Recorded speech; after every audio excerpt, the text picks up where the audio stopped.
Bonjour à tous, on commence cette revue de presse avec l'actualité de l'Euro qui nous emmène aux Pays-Bas ce matin. Hier soir, les Orange se sont imposés 3-2 face à l'Ukraine et on a sans doute assisté au plus beau match de la compétition pour le moment. Alors qu'ils menaient 2-0, les Hollandais se sont fait remonter avant d'arracher une précieuse victoire.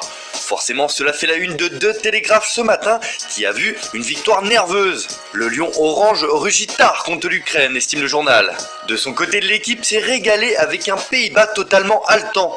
La compétition est enfin lancée désormais.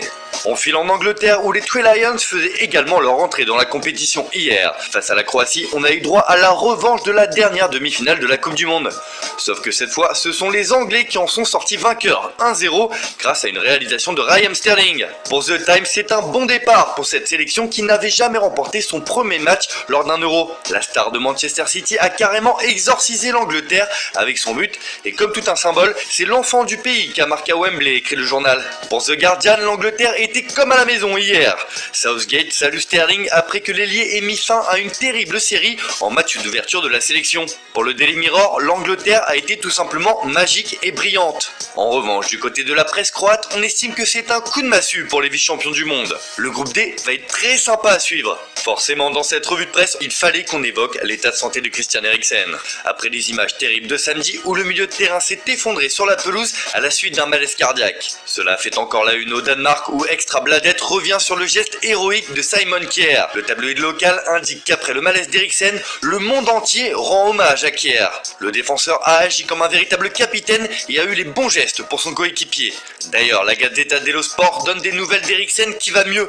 Le joueur de l'Inter fait la une du journal au Papiro ce matin qui a échangé quelques mots avec son manager. Merci à tous, je ne lâche pas, je vais bien, je veux comprendre ce qui est arrivé. Le soutien de l'Inter m'a touché. On espère qu'il sera vite remis sur pied.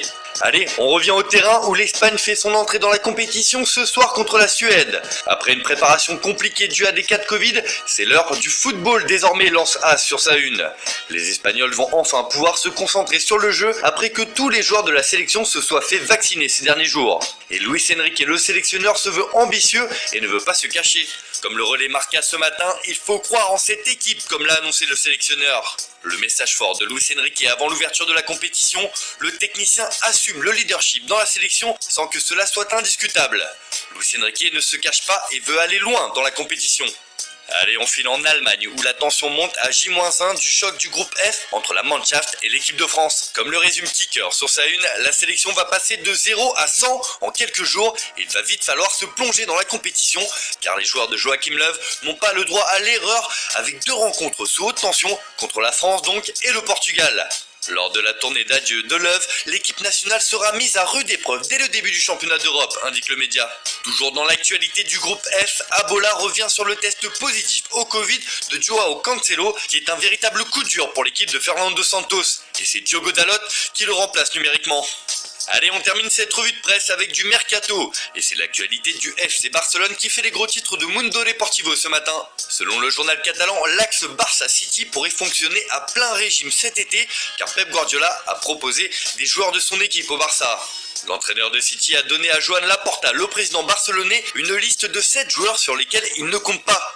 En premier lieu, il y aurait le nouvel international espagnol Aymeric Laporte, qui n'entrerait plus dans les plans de Guardiola dans la défense de City, mais aussi des joueurs comme Bernardo Silva ou encore Joao Cancelo. Le cas de Raheem Sterling a lui aussi été évoqué. En échange, City lorgnerait des joueurs comme Sergio Roberto ou encore Ousmane Dembélé. Bref, on pourrait assister à un petit arrangement entre amis sur le mercato.